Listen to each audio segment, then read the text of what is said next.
So um, when I was with Muktananda in the second time that I was with him, which was in New York in 1976, he told me at the end of his visit to go live in New York City, get a job, and come to India.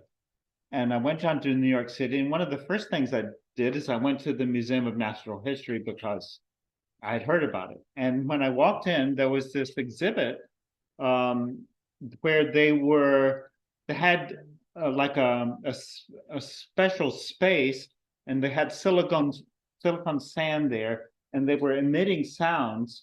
And as they would emit a sound, then there would be a mandala, a shape that the silicon sand was formed this shape, and then they would emit a different sound, and the mandala would change.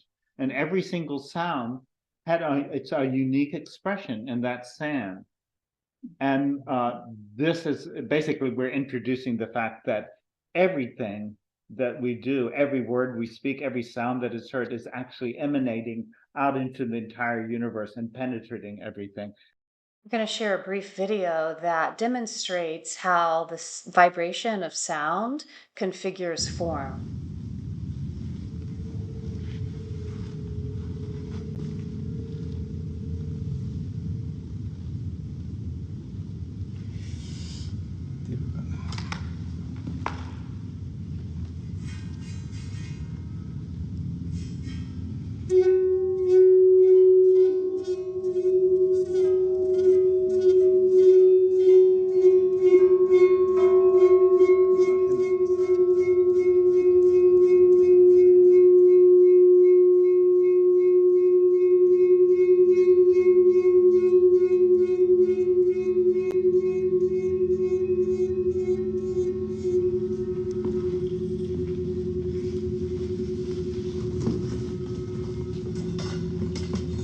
So now he's going to take a different mallet, the different density, and he's going to now create a different tone, stroking the table with a certain amount of pressure. And the vibration of the tone changed the structure. Completely changed the structure.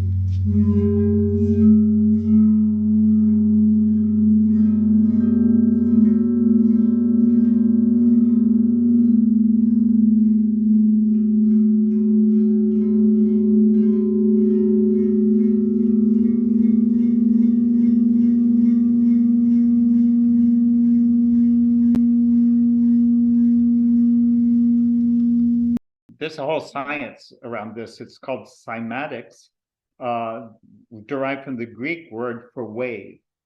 Cyma means wave. So it's the study of wave vibrations, the vibrations that are going on. And a couple of scientists, Hans Jenny and Albert Tomatis, studied the sound of Om, and it produced Sri Yantra.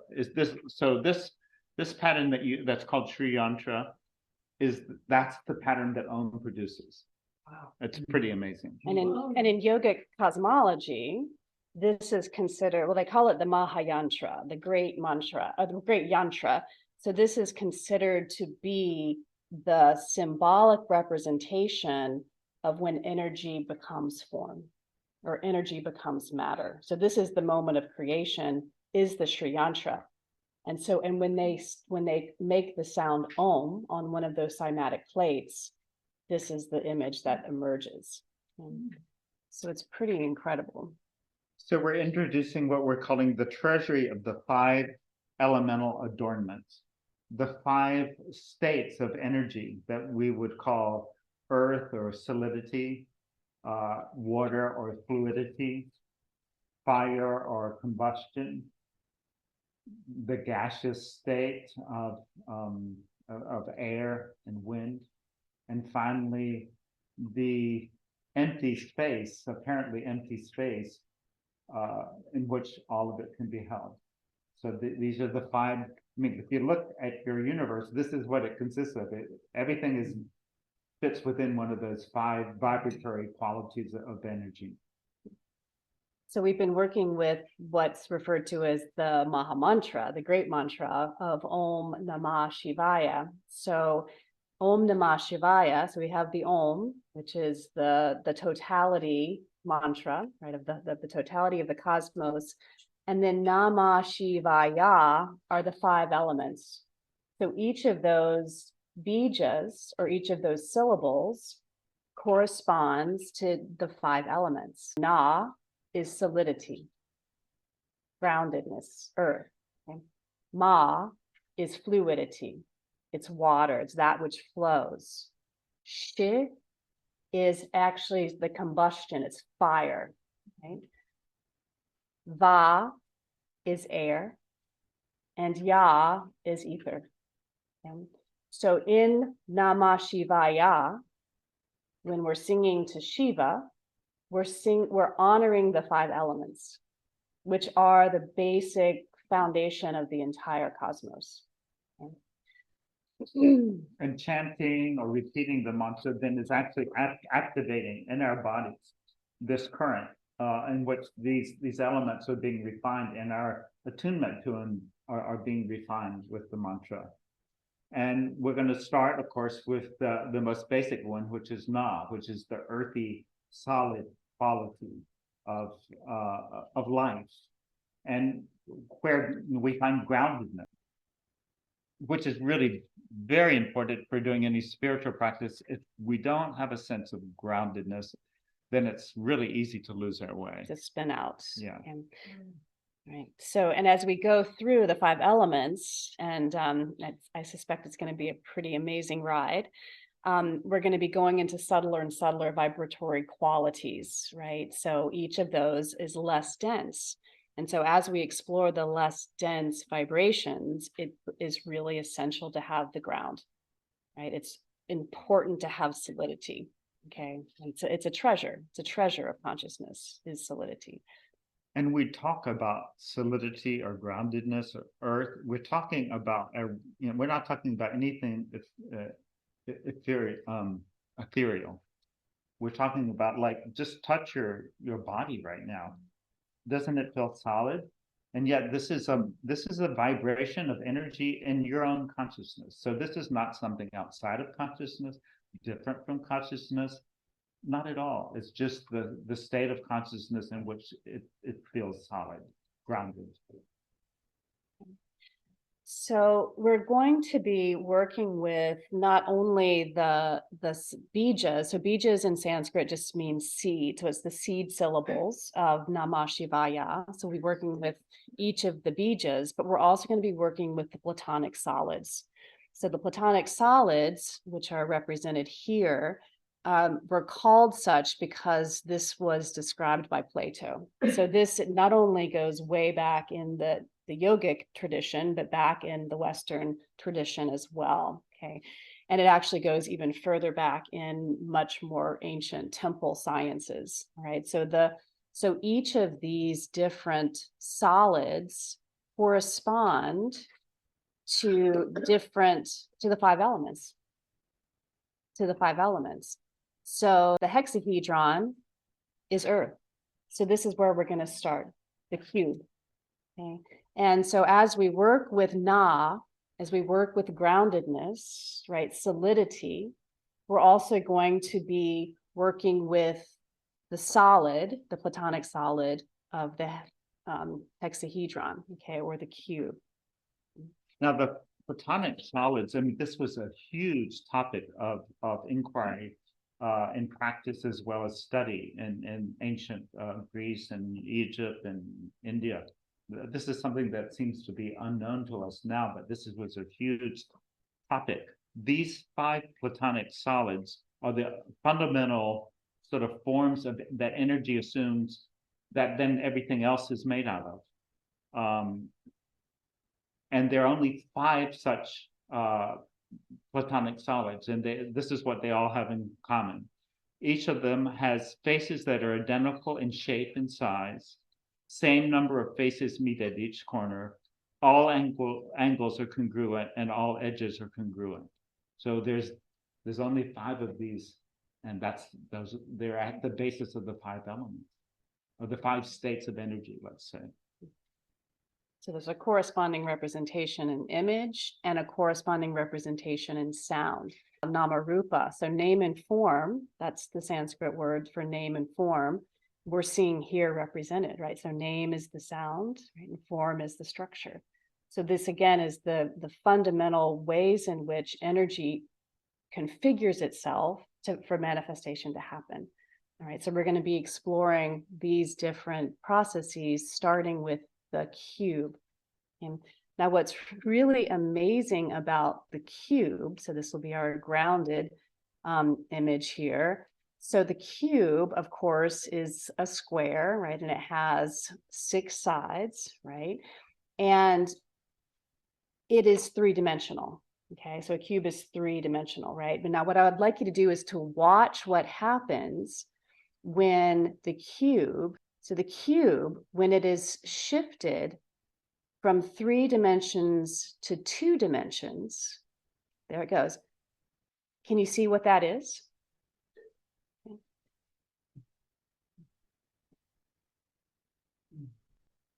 It's the hexagon. The hexagon. So the hexagon, now your eyes are going to want to look for the 3-dimensional because that's where we started. But if you flatten it out, do you see what I mean? If you just look at that as 2 dimensions rather than 3, what you'll see here is a 6-sided shape. Can you see that? 1, 2, 3, 4, 5, 6. Okay. Now we know that as this, right? The hexagon. Okay. So in other words, what is the 3-dimensional representation is of a cube is 2-dimensionally a hexagon. Now, the hexagon is known to be the most, the strongest structure for building. That's why the bees build their hives that way. It's the most stable structure in this material plane. It's why nuts and bolts are in this shape. Remember, we're talking about the solid aspect of consciousness. So this is at the fundamental basis of the solid aspect of consciousness. Okay. So we generally consider hexagons to look like this. Okay. But here you can see that cube again, right? It's just the 2-dimensional representation of the cube. Okay. And then we have it here in the beehive. Okay. So it's an extremely stable structure. It's solid.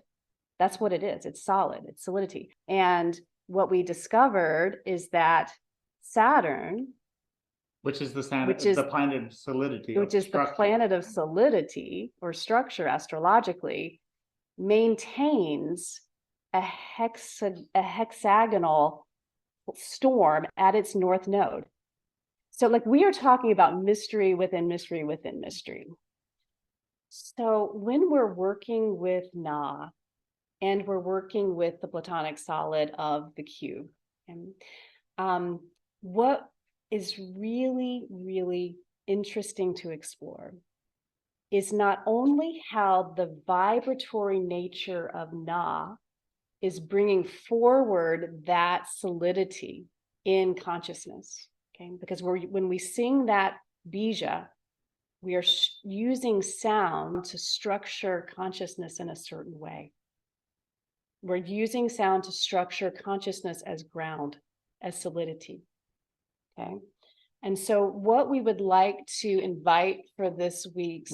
Can we introduce the one more element? Yeah, of course. So there's one more part of this mystery, which is that each of the 5 elements is also associated with each one of the 5 senses. Oh, yeah. And the sense that is associated with earthiness is smell, our ability to smell. So think of, things they do that smell good or bad. It's a very earthy quality to it.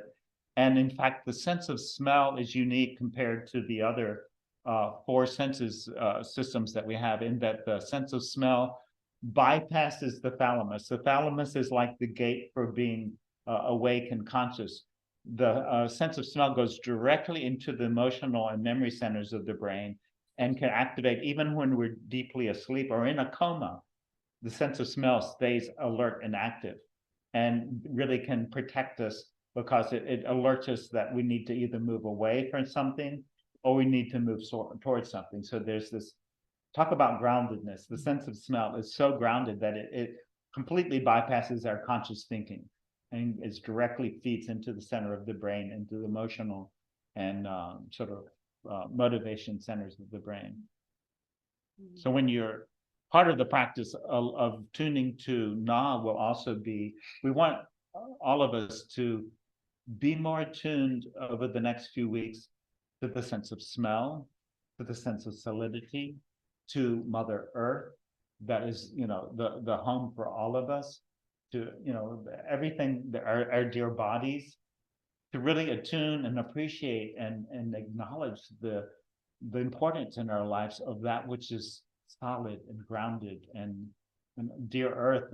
May we help save the dear Earth as well in every way we can. May she save us. Okay, so for formal practice, okay, connecting, as Jimbo said, to connect to the earth, connect to smell, remember solidity, right? And solidity is a really good short circuit for getting caught in the mind's loop. I mean, granted, right? Feel your bottom on the chair. That's solidity, right? So using that practice of remembering solidity. But what we'd like you to do is we'd like for you to chant Na. So that one bija syllable, it can be at whatever tenor or volume you'd like, right? Nobody's going to hear you, so you don't have to sing on tune. And so you might do it for 3 minutes. You might do it for 5 minutes.